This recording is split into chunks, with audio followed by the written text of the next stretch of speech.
کا تم چاہتے کیا ہو؟ میں نے عرض کیا کہ واقعی آپ کو سونا بنانا آتا ہے؟ بابے نے خالی خالی آنکھوں سے مجھے دیکھا اور کہا، ہاں، میں نے جوانی میں یہ ہنر سیکھا تھا۔ میں نے عرض کیا کہ کیا آپ مجھے یہ نسخہ سکھا سکتے ہیں؟ بابے نے میری طرف گھور کے دیکھا اور کہا کہ تم یہ سیکھ کے کیا کرو گے؟ میں نے عرض کیا، میں دولت مند ہو جاؤں گا۔ بابے نے زوردار قہقہہ لگایا اور کافی دیر تک ہنستا رہا۔ جب وہ ہنستے ہنستے تھک گیا تو بولا، تم دولت مند ہو کر کیا کرو گے؟ میں نے جواب دیا، میں دنیا بھر کی نعمتیں حاصل کروں گا۔ بابا نے کہا کہ چلو یہ نعمتیں تمہیں حاصل بھی ہو گئیں تو پھر کیا کرو گے؟ میں نے جواب دیا، میں خوش ہوں گا اور مجھے سکون ملے گا۔ اس نے مسکراتے ہوئے میری طرف دیکھا اور کہا، گویا تمہیں سونا اور دولت نہیں، سکون چاہیے۔ میں خاموشی سے اس کی طرف دیکھتا رہا اور کافی دیر تک خاموش گھورتا رہا۔ بابے نے مجھے جھنجھوڑا اور کہا، دراصل تم سکون اور خوشی کی تلاش میں یہاں آئے ہو۔ میں اس وقت چونکہ ایک نوجوان تھا اور باقی نوجوانوں کی طرح یہی سمجھتا تھا کہ دولت ہی سکون اور خوشی حاصل کرنے کا ذریعہ ہے، لیکن بابے کی باتوں نے مجھے کچھ الجھا سا دیا تھا۔ اسی الجھن میں میں نے ہاں کر دی۔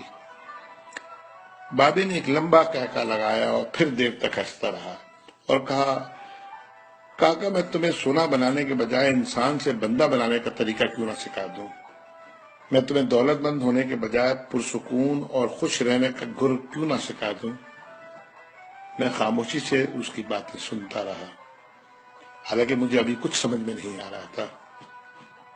اتنے میں بابا بولا، انسان کی خواہشیں جب اس کے وجود اور عمر سے لمبی رہتی ہیں، وہ اس وقت تک انسان رہتا ہے۔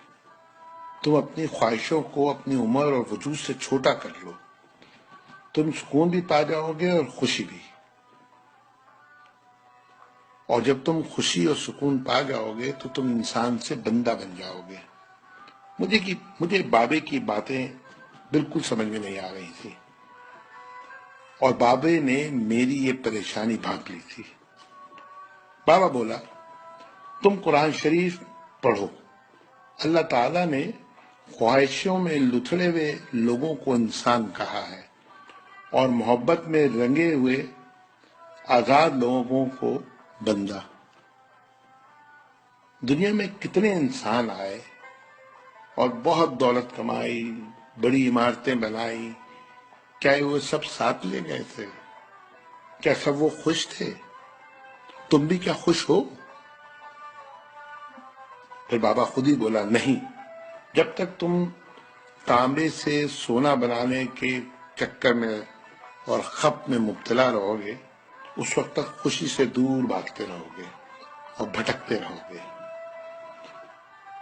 پھر بابے نے ایک چھوٹی سی ٹہنی سے زمین پہ رگڑنا شروع کیا اور کہا، لو، میں تم کو انسان سے بندہ بنانے کا نسخہ بتاتا ہوں۔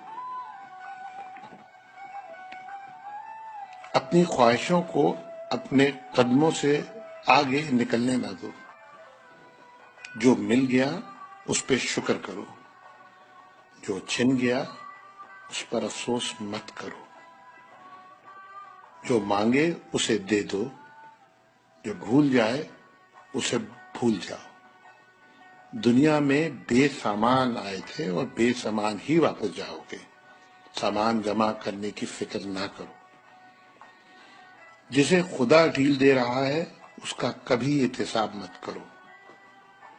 بلا ضرورت سچ بھی فساد ہوتا ہے۔ جو پوچھے تو سچ بولو، جو نہ پوچھے تو خاموش رہو۔ دینے میں خوشی ہے اور وصول کرنے میں غم۔ دولت کو روکو گے تو خود بھی رک جاؤ گے۔ چوروں میں رہو گے تو چور ہو جاؤ گے۔ اللہ راضی رہے گا تو جگ راضی رہے گا۔ وہ ناراض ہوگا تو نعمتوں سے خوشیاں اڑ جائیں گی۔ جب تم عزیزوں، رشتہ داروں، اولادوں سے چڑھنے لگو تو سمجھ لو اللہ تم سے ناراض ہے۔ جن سے تمہیں نقصان پہنچا ہو اور مزید نقصان پہنچنے کا اندیشہ ہو، ان سے کنارہ کشی کر لو۔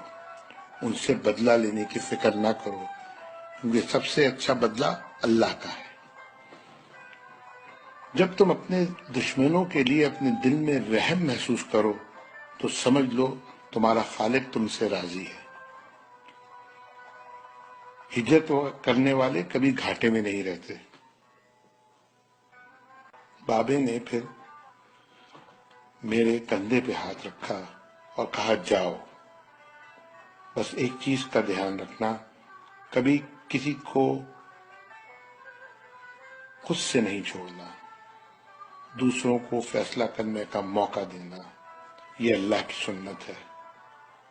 اس نے کبھی اپنی مخلوق کو تنہا نہیں چھوڑا، مخلوق اللہ کو چھوڑتی ہے۔ اور دھیان رکھنا،